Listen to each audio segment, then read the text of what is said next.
திருநெல்வேலியின் தலையெழுத்தை மாற்றப்போகும் ஒரு குழந்தை பிறந்தது.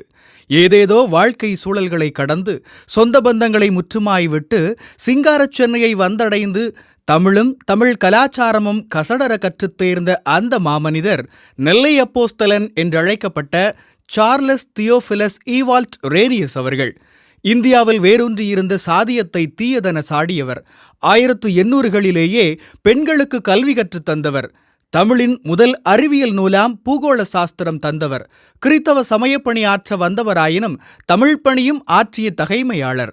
அறிவியல், சரித்திரம், இயற்கை இன்னபிற புத்தகங்களை தமிழில் தாமே உருவாக்கியவர் ரேனியஸ்.